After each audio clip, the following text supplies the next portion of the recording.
कांग्रेस कार्यकर्ताओं के खिलाफ हो रही एक पक्षीय कार्रवाई के विरोध में विवेक तनखा, राज्यसभा सांसद कांग्रेस एवं सांवेर के कांग्रेस प्रत्याशी प्रेमचंद गुड्डू सहित कांग्रेस नेताओं ने कलेक्टर मनीष सिंह एवं पर्यवेक्षक चुनाव आयोग से मुलाकात की। साथ ही चुनाव आयोग द्वारा आदर्श आचार संहिता के उल्लंघन के विरोध में जो कांग्रेस के साथ पक्षपात हो रहा है, जहां भाजपा के महासचिव कैलाश विजयवर्गीय के चुन्नू मुन्नू वाले बयान पर उन्हें सिर्फ समझाइश देकर छोड़ा गया। वहीं कमलनाथ के बयान पर चुनाव आयोग ने सख्त निर्देश देते हुए उन्हें प्रचार से दूर रखने का नोटिस जारी किया। इसी सब के विरोध में विवेक तनखा एवं कांग्रेसी नेताओं ने अपना विरोध जताते हुए न्याय संगत कार्यवाही की मांग की है। देखिए, बहुत सारे इश्यूज थे हमारे कैंडिडेट को। जीतू भाई आइए प्लीज। बहुत सारे इश्यूज हमारे कैंडिडेट के थे।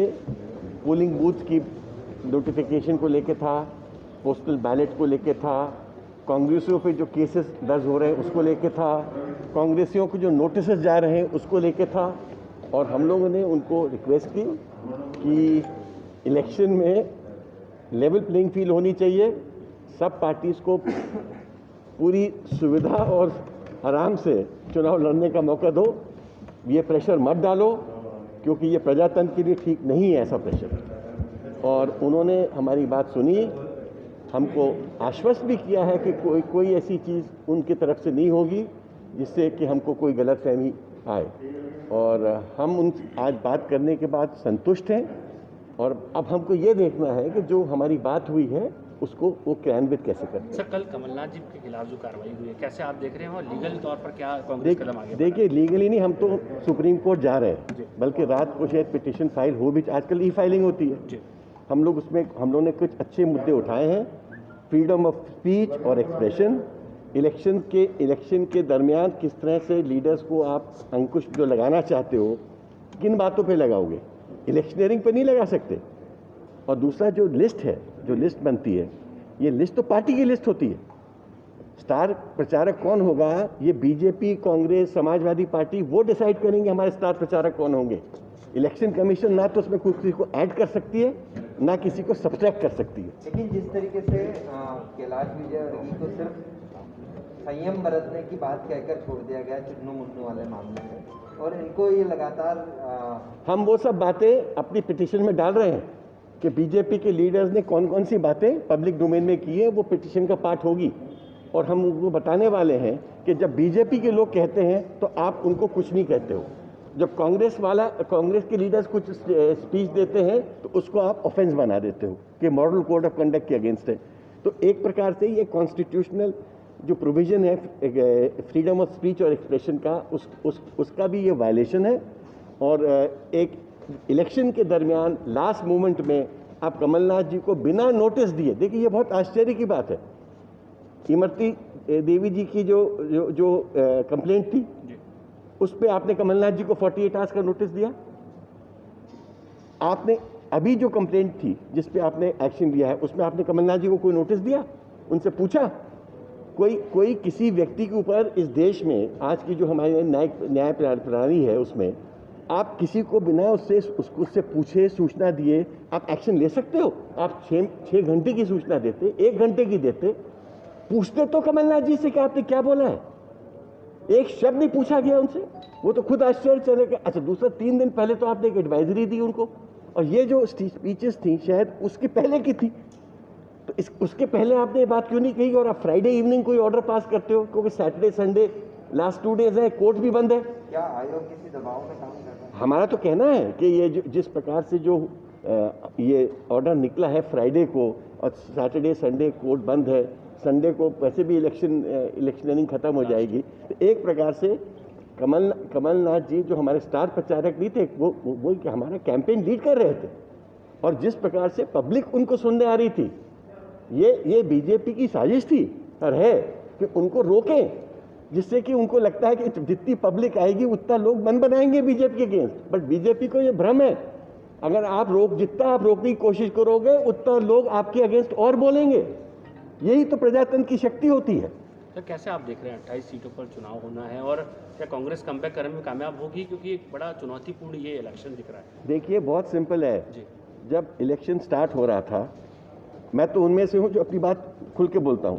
मेरी कमलनाथ जी से बात हुई तो मैंने वो मुझसे पूछने के विवेक ये बताओ तुमको सीट लगता है, तो मैंने कहा हो सकता है सर 50-50 हो। ये पुरानी बात मैं बोल रहा हूँ, 2 महीने पुरानी।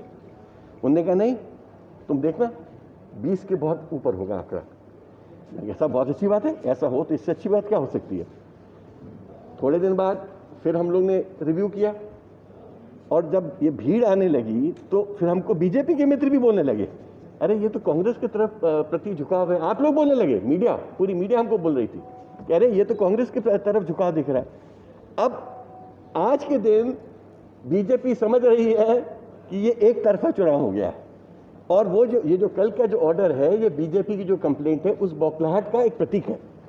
वो हारने से डरते हैं और उनको पता है कि इस हार से उनकी सत्ता खत्म हो जाएगी। सर इस पिटीशन पे आज हियरिंग होगी क्या किस तरीके से? देखिए पिटीशन में आज हियरिंग हो कि पता नहीं सैटरडे संडे है कि कल हो या मंडे को हो, उससे हमको बहुत ज़्यादा इसलिए अंतर नहीं पड़ता अभी आज के दिन, क्योंकि कमलनाथ जी अपने कार्यक्रम में आज आ रहे हैं।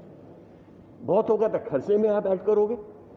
तीसरा उस कमलनाथ जी के साथ दूसरे स्टार प्रचारक भी आ रहे हैं, तो मुझे पता है देश का कानून कि वो जो प्लेन आ रहा है उन प्रचारकों के लिए आ रहा है, तो हमारे पास बहुत तरीके हैं उसको एक्सप्लेन करने के और हम लोग एक्सप्लेन करेंगे जब वक्त आएगा। सर इसमें जुड़ा एक सवाल, जैसे आप तो बहुत सीनियर एडवोकेट हैं, सब चीज़ों को टेक्निकली समझते हैं, इस तरह के केसेस में आमतौर पर सुप्रीम कोर्ट का निर्णय क्या होता है?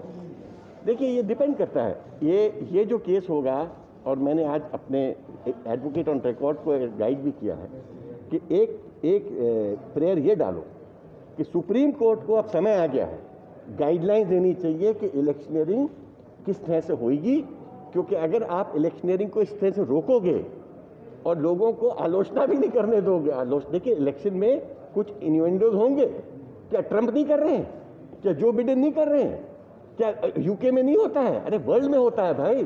तो अगर मजाक नहीं बनाएंगे, कुछ हंसी मजाक नहीं होगा बोलने बालने में, तो इलेक्शन किस बात का।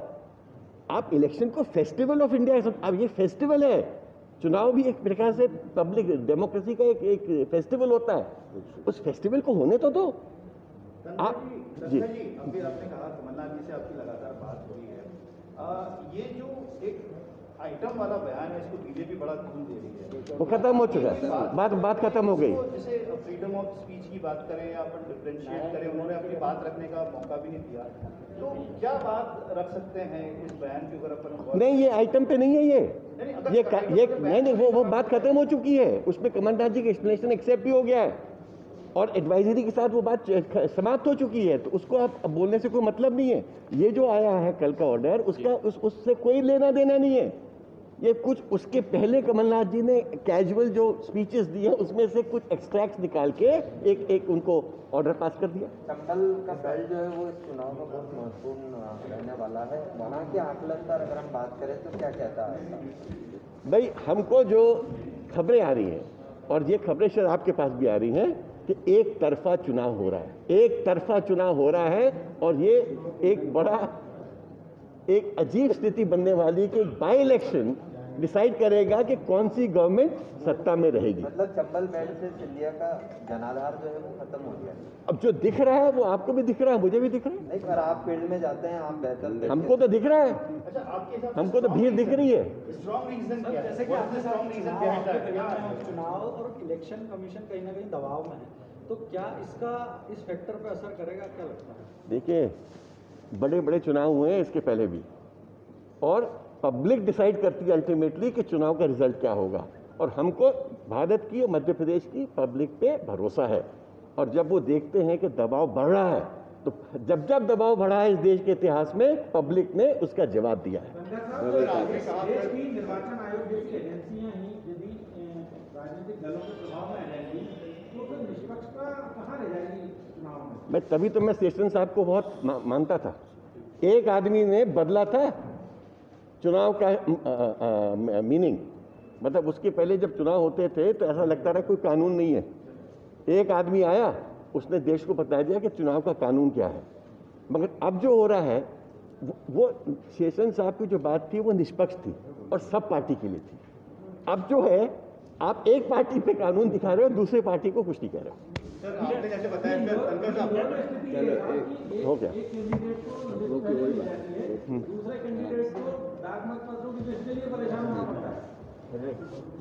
सब चीज़ के लिए परेशान कर रहे हैं, रोज पुलिस के नोटिस भी हर थाने से आ रहे हैं। इसीलिए मिले। सर आपने कहा कि आज सर आप पिटीशन शायद आज दायर करेंगे, तो आज और कल आपने जैसे बताया कोर्ट बंद है, तो क्या आपको उम्मीद है कि क्या स्पेशल सुनवाई होगी इस केस हो भी सकती है, नहीं भी हो सकती है। कोर्ट उसकी अर्जेंसी देखेगी। हम लोग फाइल करने के बाद रजिस्ट्रार जनरल को रिक्वेस्ट करेंगे। सर कौन अपीयर होगा इस केस में? कपिल सिब्बल साहब, विवेक तनखा, 2 लोग अपीयर होंगे। आपसे मतलब कब तक उम्मीद कर सकते हैं? हम लोग तो जब लिस्ट हो जाता है एज अ सीनियर काउंसिल हमको बताया जाता है कि इतने बजे हियरिंग होगी। तो आज सर दायर कर रहे हैं आप? 100% कर रहे हैं। और सर रिलीफ क्या मांगेंगे? मतलब रिलीफ ये मांगेंगे, तो मतलब रिलीफ नहीं, रिलीफ ये होगी कि जो ऑर्डर आदेश पास किया है कमलनाथ जी को बिना नोटिस दिए, बिना बताए, और हमारा कहना उसमें ऐसी कोई बात भी नहीं है जो जिस पे आप कमलनाथ जी को आप ये आक्षेप लगा सकते थे। और दूसरा ये आपका अधिकार क्षेत्र की बाहर की चीज। कमलनाथ कहते हैं कि आयोग कुछ भी कहे मैं तो प्रचार करता रहूंगा। मुझे भी बोला उनने कि वो आज प्रचार कर रहे हैं और कल भी करेंगे।